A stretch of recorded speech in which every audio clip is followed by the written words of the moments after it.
Thanks for hopping on me, man. Like My pleasure. Thanks for having me. and I genuinely mean this. Your content is my favorite content to watch right now. Oh, with shit. your Thank family, you very and much. I want to tell you why, because you don't see what you, Haley, and your mom and dad is doing anywhere, and I think it's so important to showcase how complicated family dynamics are. And then my favorite thing that you always say from time to time in the podcast is the reason why I'm having this is 'cause I'm tired of coming back home to see y'all and we're dealing with this and we can't even enjoy each other as a family. And I think that the way that you have the podcast is the best, man. Like your comedic way of like announcing with the podcast, like everything about it is so original and it's so funny, and your personality carries over even to the conversation that you have. It's like I can tell you're like, this stuff is important, I still love them, I don't agree with them, it's fine, you know what I mean? And I think for you, and I'm sick for you because I think Haley is a little bit more like, Haley's more like still sticking to her guns. Yeah, But for you, I can tell like there's this grace and this understanding that's so hard to just to get. So I like take my hat off to you for what you're doing, but on like publicly for us, but I think internally what you've done is just so powerful, bro. So thank you for what you do, because I think whether it's politics or religion or morals that our parents teach us, I think we always have to find some way to be like, those are my parents, yo. Like, those are my parents. And I still love them. And like, so thank you for what you do, bro. It's like, I'm telling you, what you I appreciate it, man. like, it's so good. It's so eye-opening. And it's honestly really good for me because I wasn't raised knowing anything about politics. I recently started paying attention to politics recently for, X amount of reasons. And, the more I learn a lot from watching you guys and going back and forth and like seeing like, man, somebody really can believe something and just believe it, and that is it. Like, that is it. There's no convincing them. You know what I mean? And I think you can see it from different people online with like these social platforms, but to see it in a family dynamic, that's when it's like, oh damn, bro, like somebody really can, like, it doesn't matter how much sense something makes. If their daughter and their son is saying it and it means something to them, they still will not move at all. Yeah. And it just blows my mind. It's wild. I think like for MAGA, there's like, at least the way I've identified it, there are kind of like 3 tiers of that system of ideology. The top tier is like JD Vance, Donald Trump, Peter Thiel. These are the guys who are like controlling the shit and are actively malicious, actively want to dominate all of humanity and put themselves at the top of this kind of new caste system that they're trying to put in our system right now. They're at the top. In the middle, or kind of nearer to the top, but in the middle, I think, are people like Charlie Kirk, who are like just contrarians. They like to get in your face and fuck you, I'll have an argument with you, and you don't know what the fuck you're talking about. And they just like being on the other side of an argument and owning the libs. Then I think the vast majority of MAGA is like my parents, just brainwashed by all the corporate propaganda that is being put out for profit, designed to keep you in that feedback loop. So you keep watching Newsmax and Fox News and clicking on the Instagram or whatever. And I think largely those people are victims. They're victims of the machine that like top tier is designing purposely to keep them trapped. And so like for me, a lot of that podcast is about seeing my parents in that capacity. It's like I don't agree with any of the shit they're saying, especially when they're directly insulting me and telling me I'm going to burn in hell. But beyond that, it's like I feel that they are trapped in a very calculated and designed feedback loop to just keep them watching those TV channels, and they're not even aware of that. I want to talk about that. I didn't know. I didn't think we were going to dive into it this quickly, but like you say something that I can't. Again, I'm new to politics, right? So you say something to your parents all the time that it's about the rich. Right? Like it's about the rich people, and like they are playing you is basically what you say. Can you like educate me on that, on like what you mean by that and how that whole thing works? Sure. I mean, this is like since the dawn of money. I think money was created in Mesopotamia like roughly 12,000 years ago, and it was created by the government. And they basically said, here's how money's going to work. You're a farmer, you're farming this land. Well, we own that land now, and you have to pay us to use it. You can pay us in crops. And that was like the first form of tax, to my knowledge. I could be wrong about this, but I'm pretty sure that's correct. That idea of like who owns the money, who controls the flow of it, means who controls the power of society to structure it. And right now we're living in this time where we have billionaires. I mean, some of them to the tune of like hundreds of billions, like Elon Musk and Bezos and all of them. That's so much money that you exist outside of any governmental system, any legal system. You can do anything you want, and you have enough money to start putting companies and policies in place, buying politicians, buying elections, so that you can have laws written to make you even richer, to give you even more power over society. And I mean, Peter Thiel is probably the most malevolent of all these guys. And Elon Musk, obviously, him and Elon Musk co-founded PayPal, so he's like in that camp as well. But he has a company called Palantir. Have you heard of this company at all? No. They're an AI software company. They have government contracts with literally every government department, CIA, FBI, DOD, every branch of the military service, Army, Navy, Air Force, Marines, Space Force. They have their software on computers basically in every piece of the governmental system.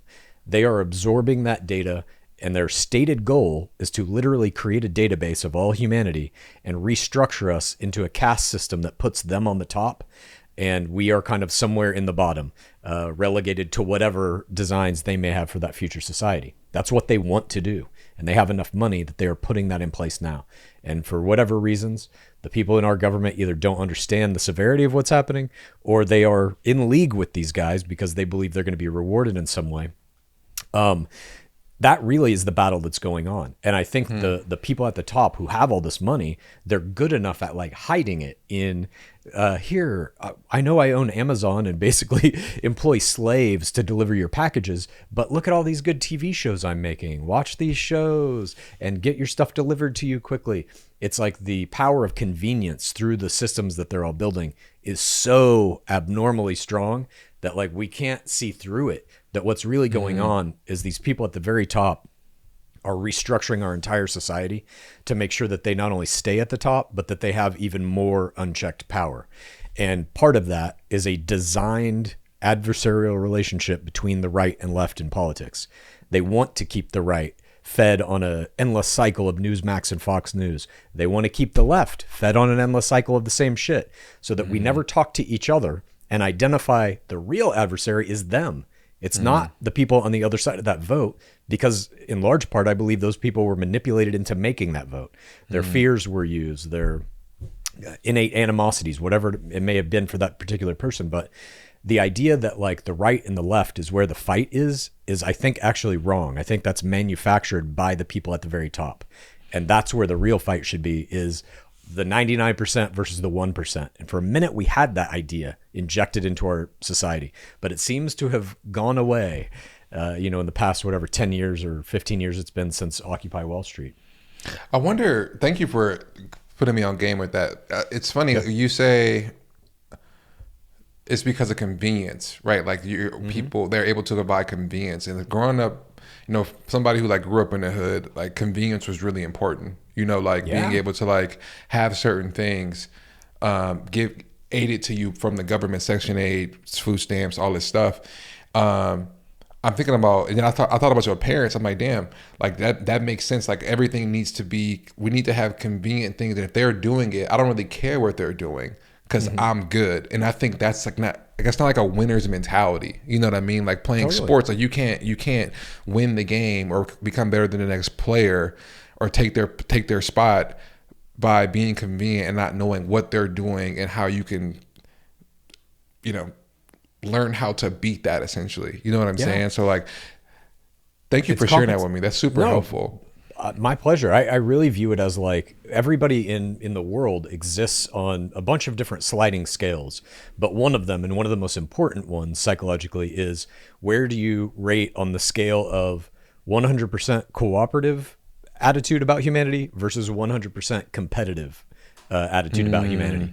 And I know my dad is highly competitive. He forced my sister and I to play sports our entire lives up until we were, no longer able to compete at the highest levels. But that idea of like, I have to win, which means you have to lose, is I think baked into a lot of the American ideology. Just basically like competition is always viewed as a good thing, whereas cooperation is actually the more powerful thing. If the entire United States population, voting electorate, came together, right and left, and basically just said, no fucking billionaires. No billionaires can ever hold public office again. We could all make that happen overnight. but we won't, because half of the country is blindly following a billionaire and all of his billionaire buddies because they've somehow been told that that's the right thing to do. It's insane to me. But yeah, I think that what you're talking about, like the idea of competition, that's like, I'm okay, I don't give a fuck about you.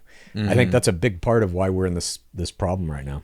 Yeah, that's actually a really good observation, because anytime I hear someone talk about politics, I instantly go to like gangs, because that's what I saw growing up. I saw gangs. Sure. And you kind of saw how they operate. It's the same thing. You know what I mean? Like, we have our side, they have their side. We don't care. We're gonna take care of our own.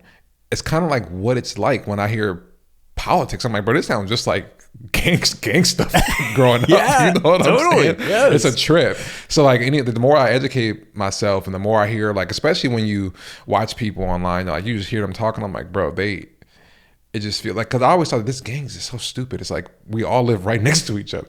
You know what I'm saying? Like, we all like kind of play this. We all play on the same team and stuff. And at some point, it divides because of who and why. Like who made up this whole thing. And obviously that's poverty. And we can go down that whole lane, but we'll save that for another time. I wanted to start off with, I know you talked about this on the podcast before, but I think it's important to talk about it before we get started with like you and your family dynamics. But what are your earliest memories of your parents before any of the political stuff? I just found out listening to you that your dad was competitive and he put you in sports. So in my head, I was like, I wonder when did this whole thing shift, and like what were your first memories of your parents? Well, I mean, when we were kids, they were pretty normal. Maybe my dad was like, I mean, overbearing for sure, but like that's a kind of normal parental thing or whatever. I mean, in terms of like their political attitudes, I don't ever remember that really until Obama. And I think for very obvious reasons, they got like radicalized. But my dad, when I was like 10 years old, like any kid, I guess, he was like my best friend. We'd go play baseball and collect baseball cards and shit like that. He was very like hell bent on either my sister or I becoming a professional athlete. And unfortunately it was like, well, mom's 5'3" and you're about 5'5", dad. So I don't think that's going to happen. I don't think you delivered unto us the genetic legacy of a professional athlete, unfortunately. But, my sister and I didn't really have much of a choice. We did achieve like a pretty high level of competition in the various sports that we played, at least through high school. But, then that kind of ended. But somewhere around like, I this is kind of like a deeper psychological thing of my parents. They poured their entire lives into my sister and I. Like that's your all dad they made that for. they made that, and that's one thing I appreciate about them. They make that very clear. You know what I mean? And that's why I think your connection is so good, because I think that's still there. But this political stuff is like in front of their face that they just can't see through. So yeah. And they have had, like, both of my parents have kind of always had an adversarial worldview, that there's always some perceived enemy, whether it's that one of their own siblings or somebody in the family that they have to be pissed at, whatever. They always need somebody to be mad at. And I think when my sister and I went away to college, when we left the house, there was a giant vacuum for them. And it was like, what do we do with our lives now? And that was right around the time that like Obama first started coming on the scene. And I think that kind of like political fervor and watching Fox News just like filled the gap. It was like, well, what do we do now? Oh, sorry. One second. No problem. My kids just got here, dog. Oh my God. No problem.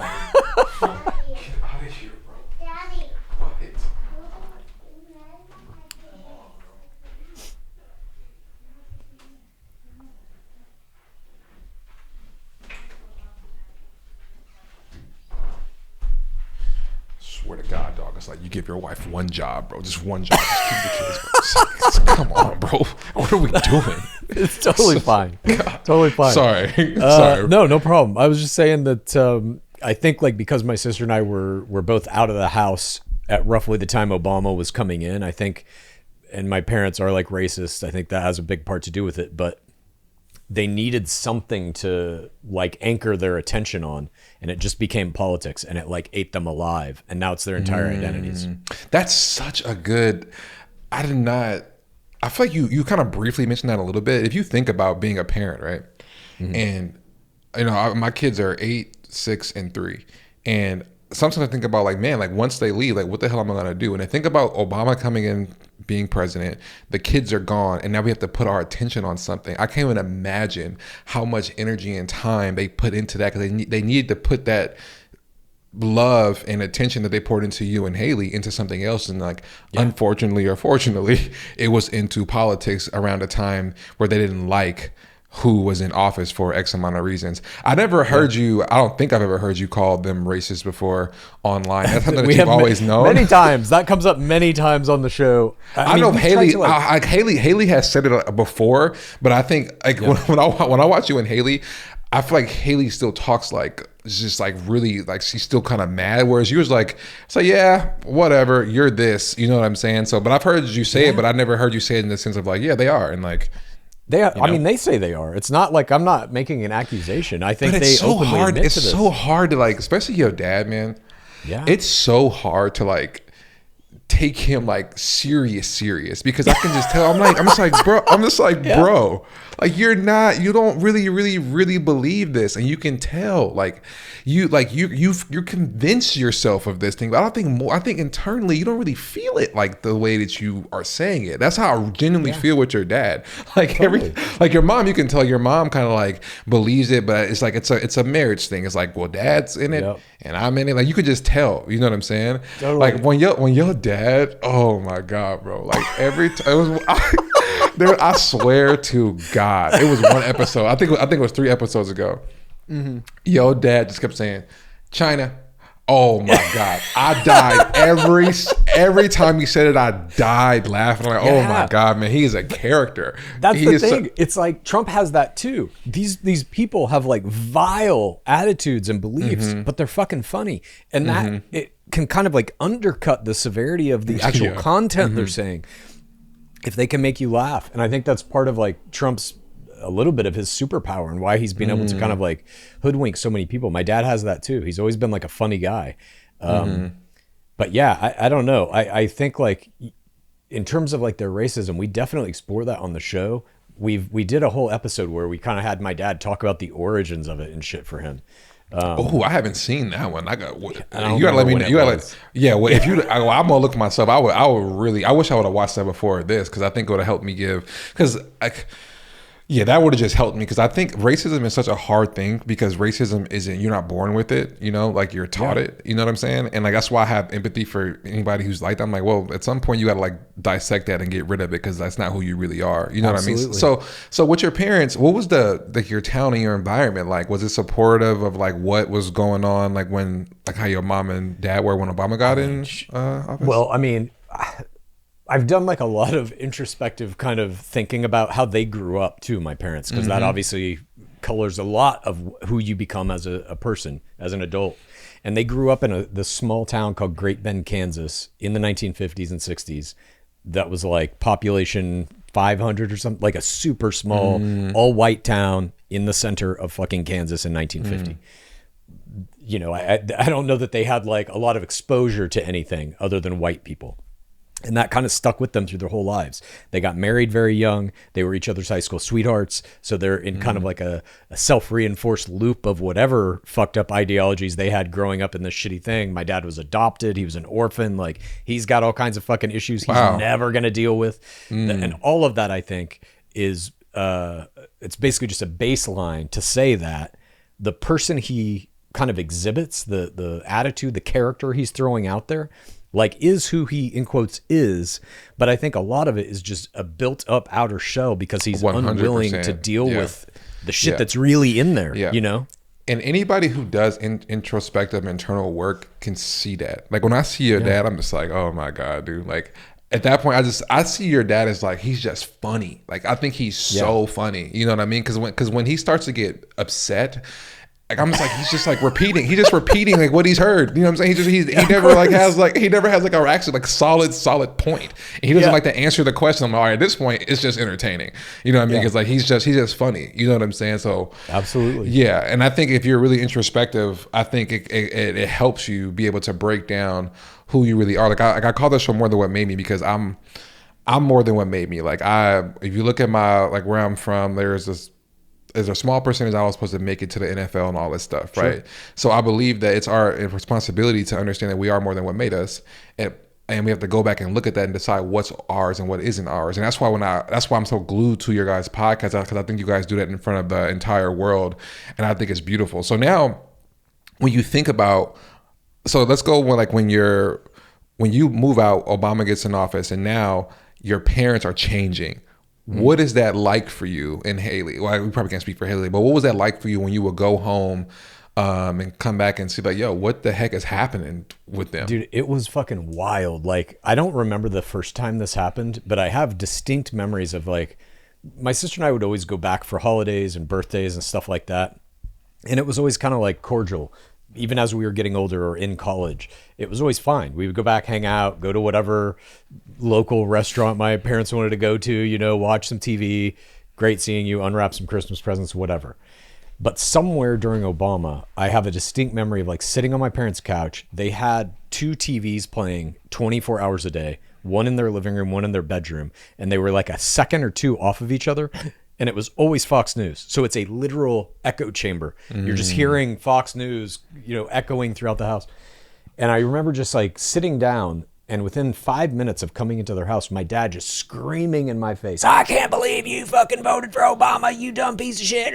You know, all this shit. And I'm just like, whoa, dude, whatever. And in those early days of it, I would sometimes fight back or have the argument with him. But within a few months, it just became like my sister and I would go there, and within 5 minutes, he would just be screaming in our faces as we just kind of like set their stone face like, fuck, is he ever going to shut up? And it stayed like that for a long time. And there was a point where my dad was getting a little bit older. You know, he's about to retire. My mom's getting older. And my sister and I didn't really have a relationship with them beyond once a year. We'd go back and just get yelled at about politics when we're supposed to be celebrating a birthday or whatever. And I was like, am I really going to watch my parents die? Essentially, they're getting to that age and not talk to them at all. We hadn't talked really in any substantive way for like literal years, since probably Obama's second term or something. And we started this podcast during Biden's term. So, you know, that's been a minute.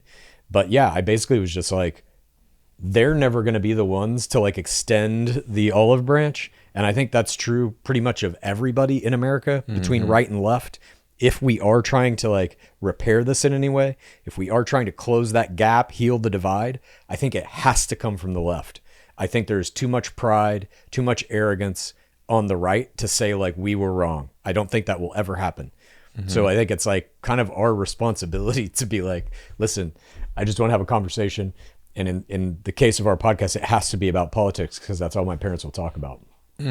So how were you able to outgrow what you were taught? Like, I don't know exactly what you were taught. Like, obviously you're not racist. Yes, bad shit. Some very bad shit is what I was taught. Yeah. So how were you able to do that? Because I think that's really, really important. Because I think that that people, you're a product of your environment at the end of the day. And I think that like I listen to you and Haley talk all the time, and like you guys have done the deep work, right? Like, very few people are willing to look in the mirror and be like, I am not what has made me, right? Like, and I don't want to just believe these things that are always on my brain. Totally. So how are you able to shake that? Like, when did that start for you? Probably in grade school, honestly. Like, my parents were definitely like preaching kind of racist ideology to my sister and I, but like we grew up in. And you never believed any of that when they were saying it to you when you were young? I mean, yeah, when I was like a tiny kid, probably. But then like I got into grade school, and my parents lived in Dallas at the time. So like my schools were big. They had a lot of kind of kids of all kinds of different everythings. And I had friends who weren't white, and my dad was telling me like they're pieces of shit. And I'm like, but I like hanging out with them. What are you talking about? You know, like that's my buddy. And especially playing sports, growing up in Dallas, Texas, it's like you have every variety of person on your team. And like if you're truly like on a football team, I mean, you know, I played football, I played baseball. It's like you are rooting those people on. You want them to succeed so that your team wins.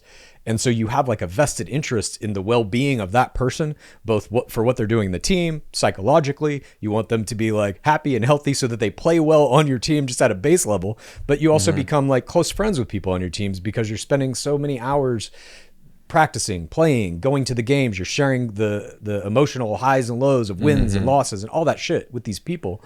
They become like your family if you're on an athletic team. And so for me, it was like, that was a big piece of it, I think. But then also, you know, at some point you fucking start dating people that are outside your race and shit. And you're just like, well, this is stupid. What the fuck are they talking about? So yeah, it was a pretty like easy thing to shirk. And to some degree, I don't even know if my parents like fully believe it. it's just been a part of their like perceived identity for so long that to reverse it now would be I think they believe it would be some kind of like betrayal of their own idea of who they are. Yeah. It's so funny, dude. I'm thinking about you doing the work to think about where your dad's from. Your dad moves out of that place, moves you guys to Dallas. And a lot of the reason why you're not like him is because of him and then giving you a better opportunity, right? Isn't that crazy to think about? Like, you guys moved to Dallas.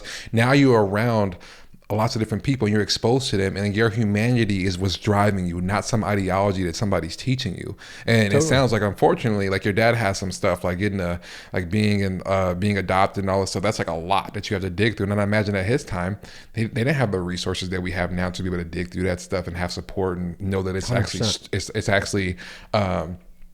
It takes actually a real man to like look in the mirror and deal with that stuff. You know what I mean? And I'm sitting there thinking about your parents giving you and Haley a better opportunity living in this city, and now you're exposed to things, and now your humanity is what's driving you to see that people are good. It doesn't matter what color they are. Humans are humans, and unfortunately they weren't taught that. And it's just like, I even think about my parents, how, for me, like, my parents didn't have a lot of education. My mom had me when she was 15, and you know, my mom, I always said my parents they did what they had to do parents. You know what I'm saying? And like, they got us out the hood.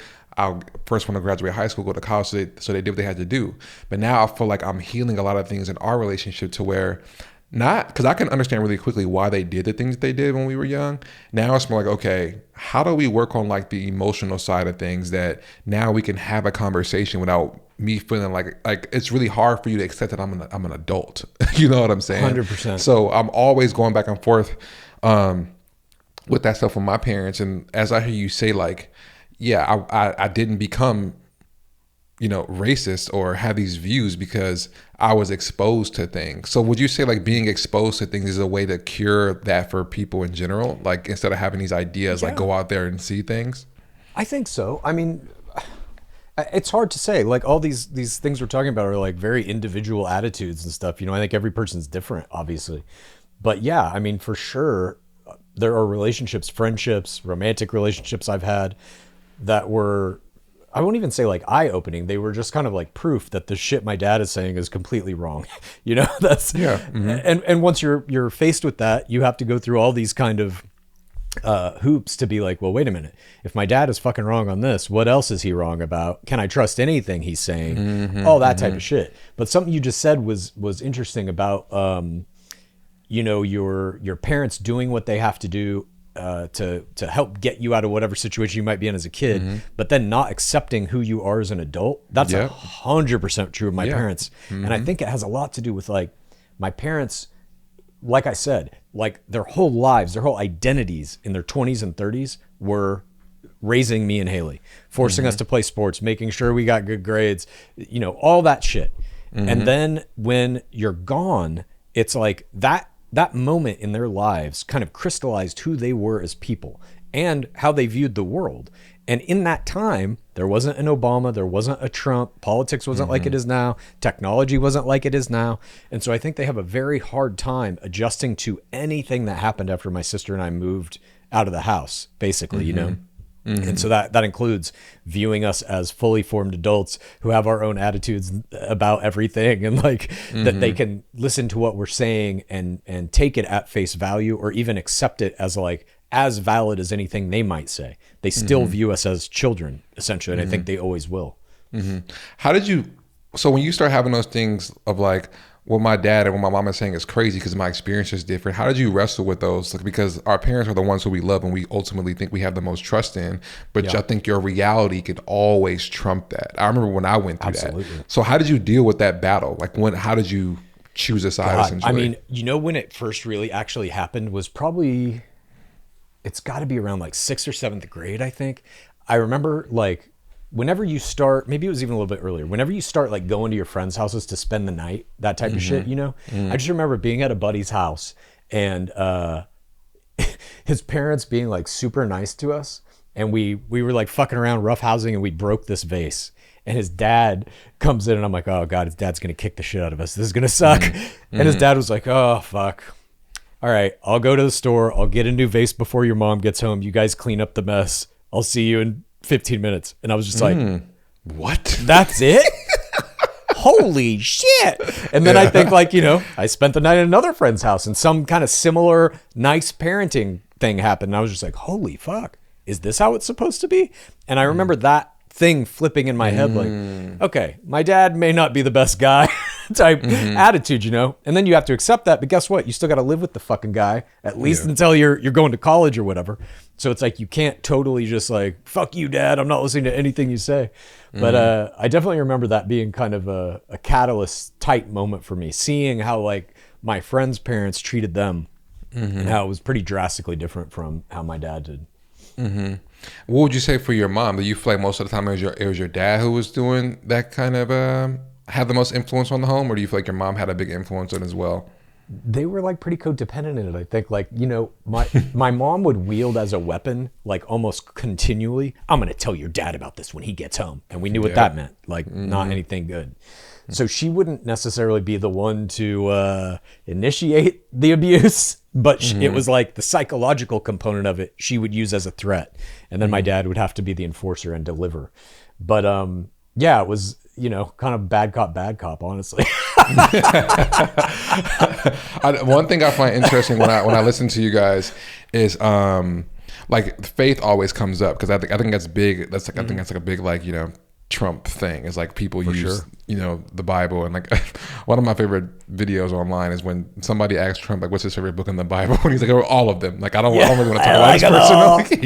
Yeah, bro, you have such a good Trump impersonation too. I got to give you your flowers with that. Okay. Anytime you troll your dad, your mom on the podcast is so funny. So obviously, like without a doubt, you guys were raised as a Christian family because that's like what your parents taught you. When did you start to question that? Because I think that's a really difficult thing when your parents are teaching you about somebody who's more powerful than them that you have to listen to because your parents listen to them. How are you able to break that belief system of like, I don't know if this God that my parents are teaching me is real, or whatever the case may be? Dude, that started pretty damn young. My parents used to force me to go to Sunday school, and I remember getting into an argument with the Sunday school teacher about some story in the Bible that just like didn't fucking add up. It was like Cain and Abel, right? Cain kills Abel, and then Cain goes off and finds like a whole band of people that he starts like a fucking family with and all this shit. And I was like, where'd they come from? That I think was kind of my gateway as a child to be like, some of the shit's not adding up in the Bible. And so that was pretty early on, like somewhere in junior high, I was like, I'm not going to church anymore. But that kicked me in a direction of like hardcore atheist materialism, where I was like, if it's not physically in the world, it does not exist. In my current incarnation here, maybe for the past like 10 years or so, I've been super interested in some real weird metaphysical shit that has to do with like quantum wave collapse theory and how it's affecting human consciousness and all this. And I'm becoming more and more convinced that there probably is some, if you want to call it spiritual, whatever, layer to reality that we tap into from time to time. And I think different people have different modes to get into it. Some people can do it through a Jesus, or some people can do it through whatever, an Allah.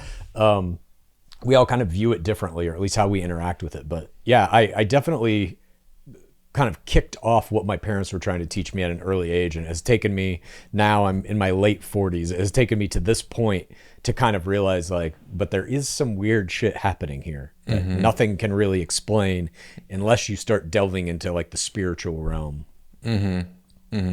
Yeah, when I had my whole kind of breakdown, like I wasn't raised in church, but I always knew that there was something. I was like, there's something here. And then when I started going to church, I was taught Jesus and then God, the Trinity and all that stuff. And, for me, my big awakening was, I'll never forget the first time I saw 12 Years a Slave. I was on a plane. And when I saw like the slave master using the Bible to justify why he's whipping these people, I'm like, well, that seems not to be right. What I mean? That seems wrong.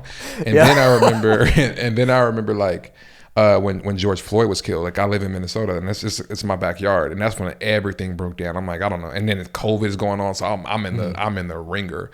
And I just remember when I started to break down my faith and figure out like what it meant to me, I just knew how scary that was, and I just never had it. My parents never taught it to me, so I was just wondering if what it was like for you, what your parents teaching you about God, but I think, just the way that God, and you call your parents out on this all the time, like, well, will God do that? What would Jesus think about this? And they don't have the Bible answer. They don't have the Jesus answer. You know what I mean? And so I think probably in your circumstance, it's really easy to be like, well, you don't even follow that, so why would I believe what we're talking about in Sunday school, right?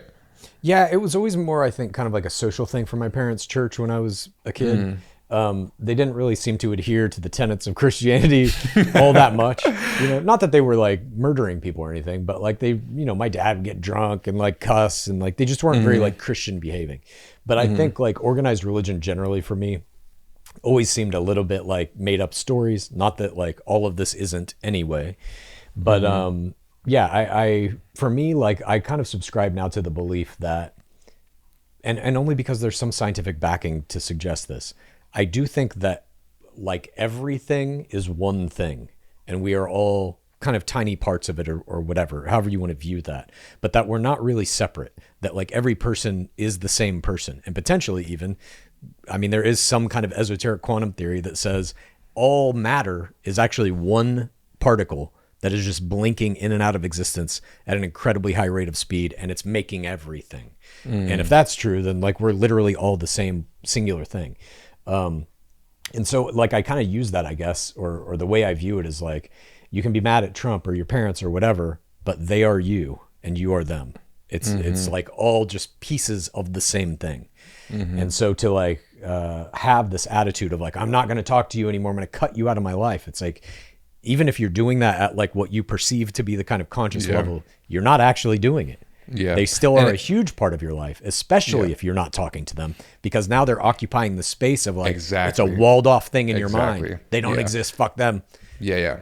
That's the point I was actually going to make. I'm like, well, it doesn't really, if you do that, they're still filling up space. Like that's what's really big in like my culture. It's like, nobody knows how to talk. Nobody knows how to communicate. So also most of the time it's like, well, I'm blocking you. I'm not talking to you. And like everybody acts like they're fine. But the more that I dug into my own mental, emotional health, and I started to label and identify my feelings and my emotions, I didn't realize how much stuff actually really bothered me that I thought didn't bother me. Because the big phrase in my family is like, it is what it is. That's what everybody said. It is what it is. You know what I'm saying? And you just move on. And that's a good tool to have to like get what you want and use it in sports and to overcome things and to have adversity and all these things. But to be a full living human being, you have to look at this stuff. You know what I'm saying? You have to look at it and like get familiar with it, not because you're gonna conquer it, but just because.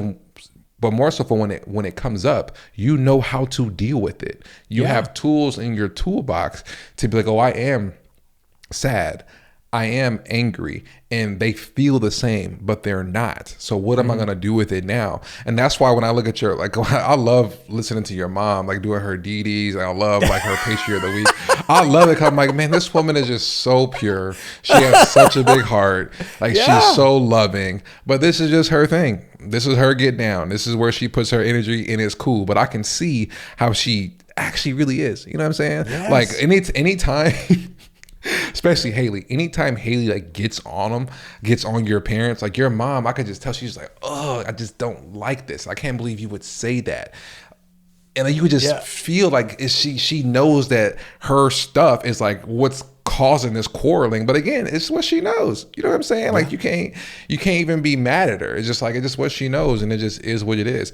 And there's a story that you told that I was like, this is when I knew I was like, I need to hit this guy up and talk to him, because like at this point, like you gave a story about how you see your dad because of this meditation practice that you have. Oh yeah. Oh, bro, when I paused the podcast, I'm like, yep, I'm going to hit him up and I want to talk to him purely for this reason.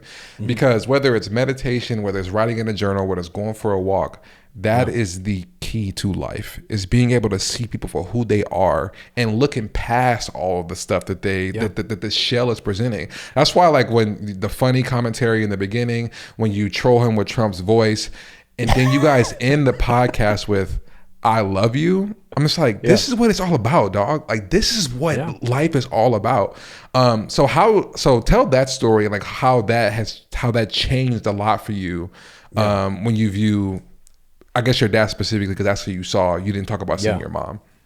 Well, I mean, I'll say this. I don't know when I started doing this. This is, God, I've probably been doing it for like 15 years.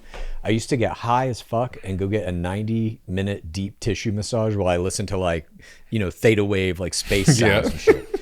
And in the beginning, I was just doing it because I was like playing old man baseball and going out and like throwing a fucking 120 pitches as hard as I could on a Sunday and like doing no rehab after that and just waking up the next morning like, oh God, I can't move my arm. So I started getting these massages, because that would help. And at some point in them, like some shit started happening in my brain where I would just be like seeing stuff or whatever. And I started to kind of control this shit. And eventually I turned it into a very like meditative, regimented practice where I started looking at a lot of my own interior shit, my relationship with my parents, et cetera, et cetera.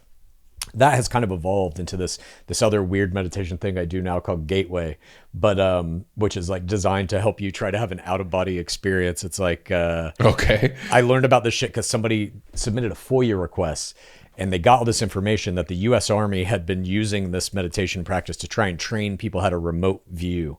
And so I'm like, fuck, let me get my hands on that. And it's pretty fun. I recommend it. But I also recommend getting high and getting a 90-minute deep tissue massage to anybody. That shit will change your goddamn life. That is like a routine that I have never dropped. But, I don't even understand how you could enjoy a deep tissue massage. Maybe being high helps because, man, when I got deep tissue massages, oh, God, I'm like queasing. Dude. I'm like, it hurts so much, dude. So good for you for like doing that consistently. To me, the harder you go, the better it is. Oh, hell no, bro. I used to tell them, hey, back up. Like, chill out, dog. Like, chill out. That is too much. To each their own, obviously. But yeah, I mean, at some point in this, I started doing things where I would like force myself to kind of like see my parents and explore everything I knew about their childhoods or who they really were and where they came from and all that type of stuff. And in a recent one, I kind of saw this image of my dad.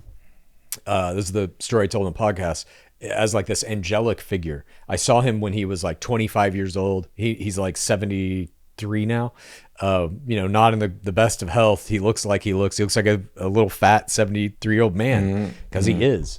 But I saw this like younger version of him where he was like happy without all the emotional and psychological baggage that he has currently, that he's built up over the course of a lifetime, without any of the Trump worship, without any of that shit. Just and by the way, kind of too, I didn't mention this in the thing, but like at least as I perceived him, he was kind of detached from me or my mom or my sister. That it was like even his identity outside of him as a father of this family, just like as a being, basically. A being, yeah. And it was like soothing to me to see him in that way. And so I told him on the podcast, like, hey, I just want to tell you, this is how I see you, as this kind of like pure version of yourself. There's no animosity. There's none of this. And for a fucking split second, dude, that dude almost cried. That dude I swear to God, I was about to say that, bro. Because I'm always looking for those like millisecond things. And I see it with your fucking dad all the time. And it's just like so frustrating. I'm like, dude, just be that. But he can't. You know what I'm saying? Like it's like he's crystallized. But when you told that story, I was eyeing him. I'm like, oh my God, how is he going to react to this? And I'm like, I think how you explained him is how he would love to be seen all the time. Of course. It's how we'd all love to be seen. Yes, dude. I've seen my dad cry twice, I believe. I'll tell the first time, I'll tell second. But the second time was at his mom's funeral. He was just like, crying at the funeral. The other time was immediately before that. I went with him to clean the stuff out of his mom's room at this retirement home where she lived after she had died. And we walk into this room and there was this little like painted hand saw that it had like a painting of like a Kansas skyline, which is like a windmill and a farmhouse and grass. Yeah. And that saw, I guess, used to like hang on his wall as a kid, and he saw it and he just fucking started broke down crying. And I went over to him and I was like, it's gonna be okay. I gave him a hug. He indulged this for like 3 seconds, then literally sucked it up. I'll be fine. And that was it. Like no more crying. So like there are some things that will crack through and get to that fucking emotion under there. And every once in a while on the podcast, I will try to do something like that. That story that I told to him when it happened, even as it was happening, I was like, I got to tell him this on the podcast and see if it will affect him. Because I think there's power in that, in cracking through all the 100%. bullshit he's put up to like guard himself. If you can get to that emotion and make him kind of like tap back into some prior version of himself. I think there's a way to like use that, you know, to get him back to 100%, man. I deal with this with my parents all the time, man. It's like, yeah, I always bring them back to like, you know, what they wanted to be, or like what happened when they were kids, and like what would they say to themselves. Like I'm doing this practice with my parents all the time because I think it's just healing for yourself, man. Like that's ultimately what it comes down to. It's good for you. You know what I mean? Totally. Like I want to talk to you a little bit about like love, difference, and like grace, and balancing that between this dynamics of you, your sister, your mom, and your dad. Like how do you keep loving your parents when you become someone they might not understand fully? Yeah. Like how do you like go to them? Yeah, that's like, putting it mildly. It's like, I mean, yeah, I'm trying to. I'm exactly what I'm doing. I mean, it kind of goes back to what I was saying about like I really firmly believe at this point that there is some kind of fundamental underlying bed of consciousness that basically is reflecting into reality, but that we are all a part of that. And so I know like whatever's going on in this thing, whatever the fuck this shit is around us, you know. I don't think that's all there is. And I think like whatever is happening here is not even the main thing. There's some purpose to this that I don't know what it is. I don't know if any of us truly do. Yeah. I think we are here to like learn something or help the greater consciousness or something. I don't know. But I am a firm believer that like once my parents die, in quotes die, whatever that means, once I do, once my sister does, we're all going to be together in some capacity again and better versions of ourselves. And that's kind of like when I'm talking to my dad and he's saying all this nasty shit, I'm almost like envisioning a future where him and I are sitting down in some kind of afterlife version of ourselves laughing about how stupid he was. You know, I really do think that moment will come. That experience will happen. I am a big believer in that. And I think anybody who believes in like a heaven type scenario has to believe something like that too, you know? Yeah, 100%. Do you feel like when you're talking to your parents, do they hear you? And if they hear you, if they hear you or don't hear you, does that have an effect on you? Or do you feel like you're strong enough now to where it doesn't even matter, where you feel like you're just planting seeds and hopefully they get watered? It's the seeds for sure. Do they hear me? Like, no. I think no, they don't, because again, it's that thing I was talking about, the Fox News echo chamber. They don't even watch Fox News now. It's Newsmax all the time, which is even, if people don't know what that is, it's a far right-wing version of Fox News. They will just parrot whatever they've been told from that media. And that's it. Like, that's their talking points. And so if you, even my dad, like, I'm sure you've seen this in the podcast, I'll just pose a question before I even get to the end of the question. No. Oh, yeah, peace. He did that on the last one. And like, he didn't want to answer a question that, what was the question? Oh, I'm blanking on the question. There was something that, I don't remember what it was, but he would not answer the question. And I'm just like, yeah, clearly he has his mind made up, and he's not going to even listen at all. I just wonder if that's difficult as a son and as a daughter, where like your parents aren't hearing you on something that's really, really important. Yeah, I mean, it is. It's my sister and I have just like lived with them for so long like this now. It's you know, like I said, I am kind of already looking to the version of them that will come next, and I don't necessarily think that's in this lifetime. So I'm trying my best to like repair whatever our relationship is, or to like alter it in a way where they can see us as people and at least accept that. Even if we have opposing viewpoints, it's like, that's fine. Many people in the world don't see eye to eye, but like we can respect each other, hopefully, and acknowledge that we are adults leading our own lives who have valid viewpoints, whether you agree or not. I don't know if I can get there. I'm trying to do that. But to answer your question, like, how do I deal with them not listening to me or whatever? I'm always kind of falling back on that attitude that a person is more than just the moment you're talking to them. It's everything that's come before that. It's everything that's come before you ever met them. It's everything that came before their parents, and so on and so forth, back to the first single-celled organism that crawled out of the soup millions of years ago. You know, we all carry all of that with us all the time. And so if you're having a bad moment in a relationship with somebody, or even a bad decade, as my sister and I have had with our parents, it's like you have to remember all the other stuff, and the good times that you had with them still also exist. They're as important as the stuff you're going through now, as will be the time after they exist, so on and so forth. And so for me, it's just like trying to have that kind of broader context, I guess, in terms of like, who are these people really? What have they contributed to my life and to the world around them that isn't just this attitude about Donald Trump? Yeah, and I think you make a good point about like earlier about understanding where your dad came from, because I think that helps that's the context that you need to somewhat forgive him and see him for what he's actually has done for you. Because I think it's really easy, especially in like the black culture, like it's really easy for people to really hate their parents because, you know, a lot of people in black culture are drug addicts. Well, I'm gonna speak for black culture. I'm gonna speak for where I'm from. Like a lot of like parents are drug addicts. A lot of dads are not in the home. A lot of like the women where I'm from were like eventually got into prostituting and stuff. And the more that I realized like this is a system and there's not many options, and it kind of takes a special person to be able to fight through that stuff. But most importantly, it takes the parents being there. And then on top of that, the parents being there and being active. That's what my parents did for me.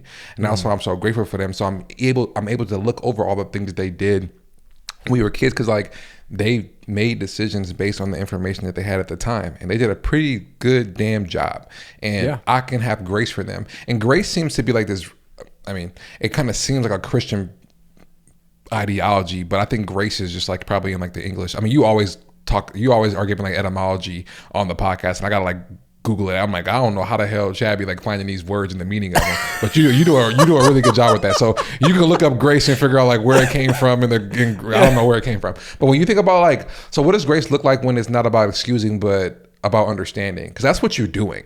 You're always just understanding, and Haley too. You understand, and I think grace just happens from that way. So like, do you believe that it's more about not excusing but understanding, and that's how you're able to get through these podcasts every week and go visit them and things are all right?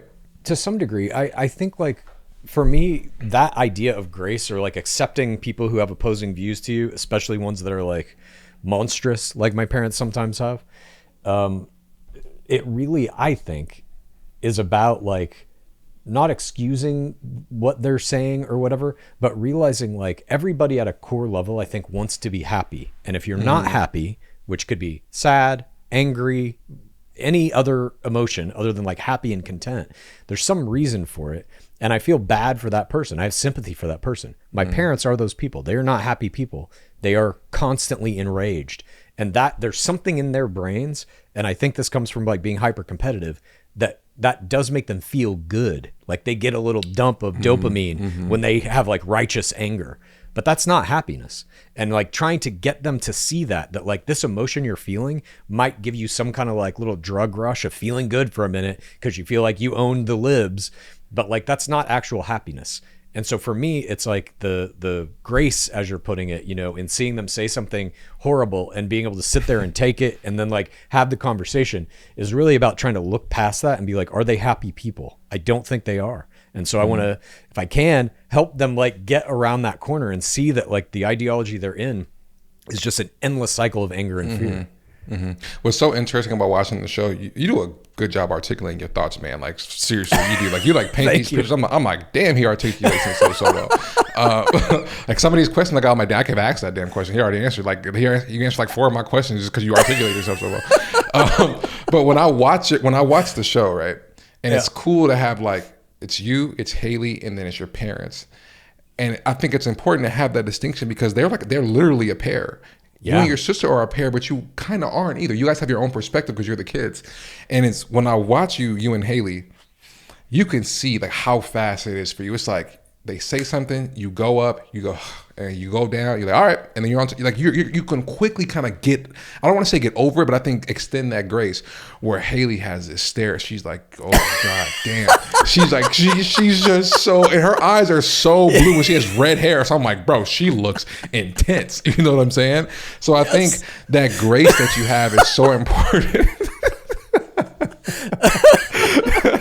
I have a very like vivid mind. So I'm seeing I'm just like, yo, like this is like really, really, and your dad's just whatever. I'm just like in that fucking chair. Yeah. Did his surgery go well? Did he have it already? Yeah, he got out of the hospital literally like 2 hours ago. He's back home. He can already walk. Good. The hip replacement shit they can do now is like unbelievable. Oh, that's great. I'm happy that it went well. Yeah. what was I saying? So like what yeah, just the way that you extend grace so fast, like, and I can see it when I'm watching you guys. I'm like, man, he's so good at this. He's just like, he can just, I don't even think you're forgiving them. Like, you're just accepting. You just accept Yeah. it. And like, it is what it is. And you still love them. That's why I love that you guys always in the podcast. What I love, yo, Dad, I love everyone. It's so funny. It's so funny. I'm like, oh man, he is so funny. I love everyone. I'm like, he doesn't even want to tell. He doesn't even want to follow the order. He just wants to like do his own thing and get the hell out. He's so funny, man. I want to end it like because you educated me a little bit earlier with politics, and I actually want to ask you some questions before we got off, because I think again you do such a good job articulating yourself, and I think you've done the work internally to not really. I think for you and Haley, it's not really about choosing a side. It's about choosing humanity, right? And it's about choosing like love over everything. And you can look at love however you want, from a Christian perspective, from like a beta wave perspective, a Hertz perspective, whatever you want. It doesn't really matter. But I think that's what it's really about. Is there anything about the left that you think the right gets right? Well, I'll tell you this, dude, since starting this podcast, like I'm firmly on the left. I don't know if I don't really consider myself a Democrat, but like I have never voted Republican, nor probably will I. I can't imagine the circumstance that would have to arise that would make that happen. I have gotten a lot of DMs since starting this podcast and like taking over the social media and stuff. There's definitely a bunch of right-wing people that are like, fuck you, you treat your parents like shit, you're going to burn in hell. I also get those DMs from the left for giving my parents a platform. They're like, this is bullshit. You're the problem in this country. And I'm like, I'm on your fucking side. Why are you coming after me? And so that has been like pretty eye-opening to me, that there's a lot of animosity on the left that gets pointed at, like, if you're not left enough, or you're not towing some kind of imaginary line of, not allowing the right-wing people in your life to have a voice, or, I get constantly people saying like, cut them off.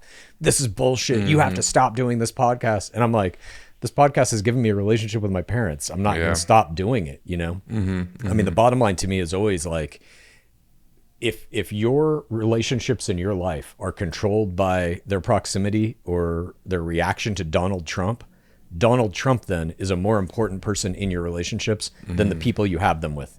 And I'm not going to accept that in my own life. Like, I will not fucking do it. And so for me, like, continuing that podcast is really just about proving to myself and to my family that our relationship, our family, is more important to us than our relationship with Donald Trump or any politician or any corporate billionaire or media conglomeration or any of this outside external shit that is literally designed to tear the family apart. Yeah, thank you for answering that. Actually, like, really, I mean, you talked about that a little bit in the beginning, but that actually really helps me. Do you think that there are any issues that both parties are failing to realize or are failing at? 100%, dude, especially at like the federal political level. I'm talking about congressmen or congresspeople, senators. That thing that I was talking about with Peter Thiel, like, the real thing that's happening is these billionaires are just taking over the government. And the people in the government seem either unable to stop that from happening or like unaware that it's happening. I think most people in federal politics don't understand technology at all. And so the people who control these technology companies are just running them over. And they can't really do much about it. Also because those people are the biggest donors to all of their different PACs. Like, Mark Zuckerberg and Bezos, they gave millions of dollars to Trump. They gave millions of dollars to Kamala Harris too. They don't give a fuck. They buy them both. And then whoever wins, they control them. I didn't know that. I did not know that. It's rigged. It's like, two teams play in the Super Bowl, but guess what? Both owners get rich. Whoever goes to the Super Bowl makes a fuckload of money in bonuses and airtime bonuses and all that kind of shit. You know what I mean? It's the same thing. Those billionaires buy both teams, and then it doesn't matter who wins. Damn, bro, I did not know that, dog. I did not know that. That puts a whole different perspective on things for me. Because like when I've listened to you guys, like, man, there's been so many times where I've left the podcast and I'm researching stuff, because I think, like, for example, like you like I know that Haley's really passionate about the stuff with ICE. Yeah. And there was one podcast where like that's what the whole podcast was about, and she kept saying like it's when it was the alligator Alcatraz episode, and you and her both were saying like it's a concentration camp. I'm just like, there's no way that that's a thing, because my brain goes to concentration camp. then it goes to the Holocaust, right? And I'm thinking about these images that I saw in Band of Brothers. I don't know if you've seen Band of Brothers, but like the Holocaust camps and stuff like that. I'm like, there's no way that is what somebody, there's no way that it's happening. So I decided to go actually Google what concentration camp is. And it's exactly what's happening. So I think it's important to educate yourself and take out these polarizing ideas of what you think something is because somebody convinced you, whether it's a show, a president, a mayor, your parents, whoever it is. You have to go look up the definition and the meaning of these laws and words because it's important. There's context behind it. And anytime you do the etymology thing with the word, I'm like, well, I mean, Chad's doing, I'm about to go Google it after because there's some kind of meaning to it. And I got to go look because I know that what you do is you're going to go find the root of it. And then you're not going to just say something just to say it, which is really difficult to do. You know what I'm saying? That's really, really difficult to do. And I think that you do such a good job, you and Haley, and your parents too, do such a good job of being honest. And I mean, especially your dad, like he's as honest as he's as honest as it gets. And he's freaking hilarious. But thank you for what you do, man. Like I think you're helping so many families, and I think you're helping so many people in broken families. I think you guys are helping people who want a relationship with their parents, and these parents who want a relationship with their kids. I think you're doing so much work. Your show isn't even about politics, and I think that's what people don't understand. Like when you get these DMs about like I saw parents saying like your dad and stuff is like abusive. I'm like at this point, I'm like, if Haley and Chad are getting abused, I think they need to go get some help because like there's no way that he can like actually like abuse it. It's like what are we talking about? Yeah, you know he can't walk. Yeah, like what are we talking about? Like the show isn't even about politics, right? Like the show isn't about politics, and you're not even talking to you're talking about it's a barrier to entry, right? To have a relationship with your parents. That's what the show's about. And I think that people need to understand that because if you look at the show and what you're doing, everybody can take something from it. And that's how you can have grace for people. Context matters. I don't even know if forgiveness is in this. That's the most fascinating thing. I don't know if anybody has forgiven each other in this whole thing. No, I think that there's grace. Yeah, I don't know that forgiveness can happen because to forgive someone, it requires both parties to acknowledge that something bad happened. You can't I can look at my dad and be like, I forgive you for a childhood full of abuse. And he'd be like, what the fuck are you talking about? I was a perfect parent. And you're like, well, I tried, like it can't, they have to acknowledge that at least they harmed you emotionally in some way, let alone physically and every fucking thing else. And I just don't think they ever will. And that has to do with that's a little bit Trumpian, never acknowledging that you've done anything wrong, never apologizing. It's also a little bit baby boomer. That's just the fucking mentality. We talked about this earlier. They have a real, kind of aversion to the idea of therapy or that anything is bad psychologically with them. So I don't know if forgiveness is in the cards. I don't know if it's even on the table or anything we're looking for, honestly. Let's end on this question. Okay. So if your parents never forgave, if you're how do I phrase this question? If you were never forgiven by your parents, how were you able to move on? Knowing that they, I'm not saying this right. I'm basically trying to say you if you're seeking forgiveness from your parents and you've never gotten that, how did you cope with that, and how are you able to move on with your life and still have a relationship with your parents?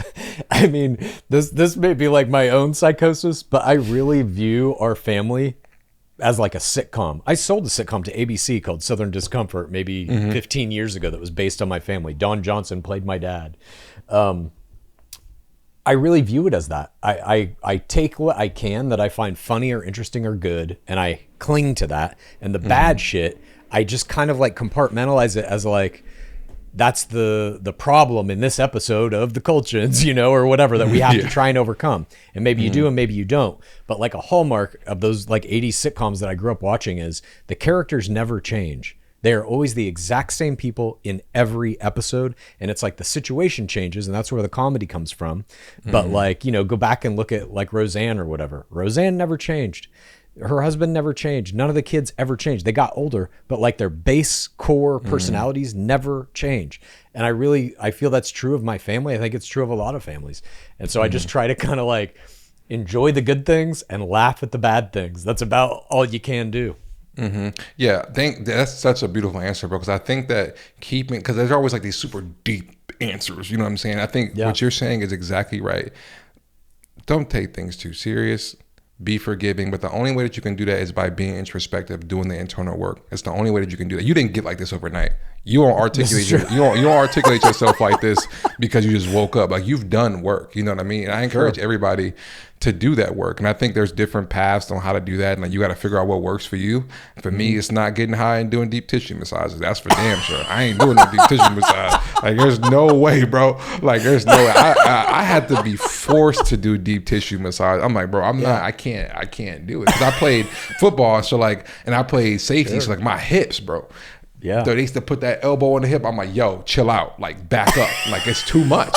It's too much. So everybody got to find their own thing.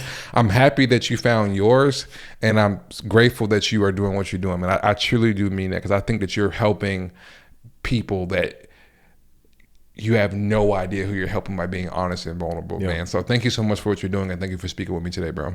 Dude, I totally appreciate it. I'm happy to come on anytime. Thanks so much for having me. This has been a blast. Everything works out the way it's supposed to. The way it's supposed to.